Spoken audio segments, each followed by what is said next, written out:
नमस्कार मंडळी. तर थंबनेल पाहून तुम्हाला समजलंच असेल की हा व्हिडिओ कशाचा आहे तो.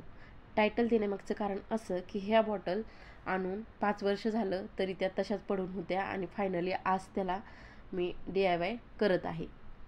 तर बघा, माझ्याकडे 3 कलर होते, तर त्यामध्ये ग्रीन पण कलर होता. ऑलरेडी बॉटलचा कलर ग्रीन होता, त्याच्यामुळे मी तो काढून ठेवला आणि सोनेरी आणि रेड कलरचाच वापर करते. तर बघा, मी इयरबडच्या साहाय्याने टिपके देऊन घेतलेले आहेत 5-5 आणि त्याच्यामध्ये सोनेरी कलरचे टिपके दिलेले आहेत. तर अशा एकदम सोप्या पद्धतीने तुम्हीही घरच्या घरी DIY करू शकता आणि त्याच्यामध्ये तुम्हाला हवे ते प्लॅन्ट्स लावू शकता. तर माझ्याकडे 2 बॉटल होत्या, त्याच्यामुळे मी 2 बॉटलला DIY करत आहे. तर बघा, सुरुवातीला मी या बॉटलचं DIY अशा पद्धतीने केलेलं आहे आणि दुसऱ्या बॉटलला कसं केलेले आहे ते तुम्हाला पुढे समजेलच. तर त्यासाठी मी घेतलेले होते पान आणि मला वाटलं की पानाचा शेप व्यवस्थित बॉटलवरती येईल, परंतु ते काय व्यवस्थित मला आला नाही.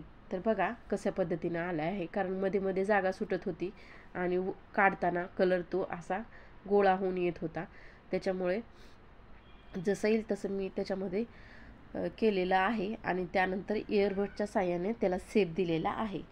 तर अशा पद्धतीनं ह्याही बॉटलचा DIY म्हणावा तितका छान नाही, पण बऱ्यापैकी झालेला आहे. तर ह्याचा फायनली लूक तुम्हाला कळेलच की कशा पद्धतीनं झालेला आहे. एकदम सुंदर असं DIY आपण घरच्या घरी करू शकतो. आणि बघा, डेकोरेशनसाठी, खिडकीमध्ये ठेवण्यासाठी आणि त्यामध्ये मनी प्लांट लावण्यासाठी एकदम छानसा हा DIY आता माझा रेडी झालेला आहे. त्याला 5 मिनटं उन्हामध्ये सुकवायला ठेवलं होतं मी आणि एकदम छान पाणी पडलं तरी तो सुकत नाही.